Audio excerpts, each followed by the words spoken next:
Okay, so today I want to redo some of my thumbnails. I made a video early on this channel, and if you haven't already, please subscribe.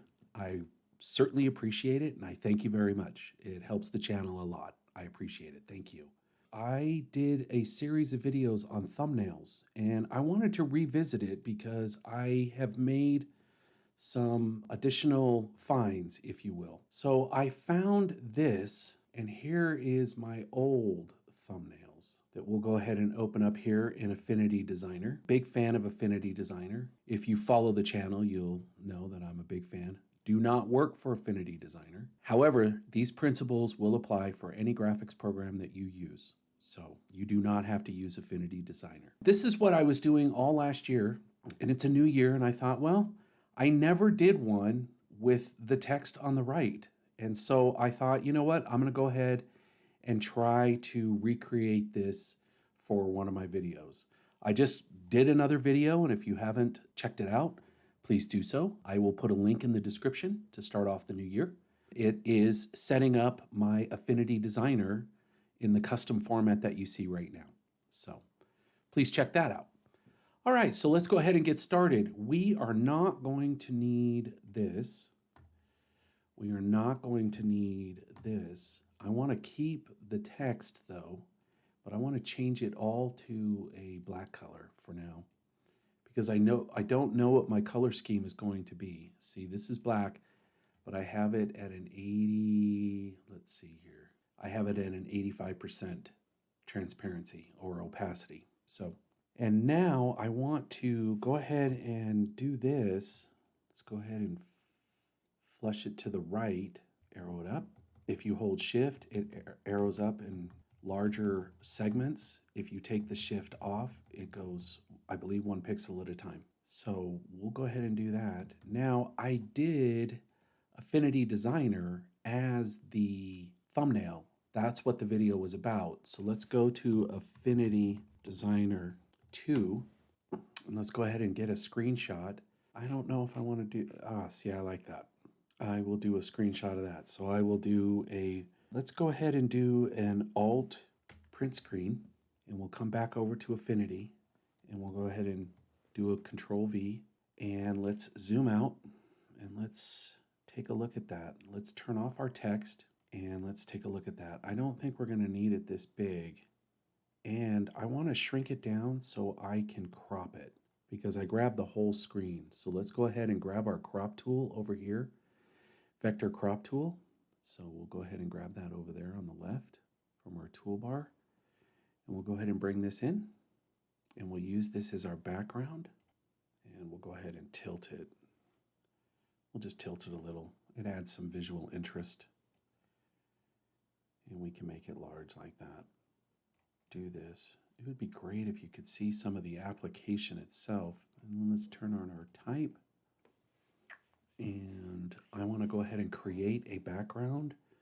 So I'm going to grab a circle, and I'm going to just come in here, and I'm just going to hold down shift, and I'm going to pull out, and that's going to constrain the circle instead of doing this. This is what the shift does. It constrains it on all sides. And if you do Control, you can pull from your starting point. And I think I want something like that, but let's go back to our inspiration. Does it go that way? Yes, it does. And it's got a slight arc here. I really like that. And so let's go ahead and grab this, and we'll pull it down to the center, and we will put it underneath our text so we can get an idea of sizing. And I kind of like that. And we can also pull this like that, maybe to fill frame. I'm just going to change the color of our background here. I'm just going to go with a blue this time. Just keep it simple. And I'm going to go ahead and make this white. And I'm going to make this, I'm going to make the whole thing white. So let me undo that. We'll just make the whole thing white. And then we'll make this white as well. I don't want to do the transparency that the other one has. That's going to be more than I want to do in this video. I may do that off camera, and maybe I will show that at a later date. But for now, I just want to keep it simple and just stick with solid colors and whatnot. So let's go ahead and call this, we know it's a custom affinity, and I'm going to do layout. And I think I'm going to get rid of that for now. And I'm not really liking that, so I might do this. So let's undo, and let's do a, or create. Yes, I'm going to do create. Let's create. Okay, I want 2 words up there because 1 word would be kind of funky looking. And we can do a custom.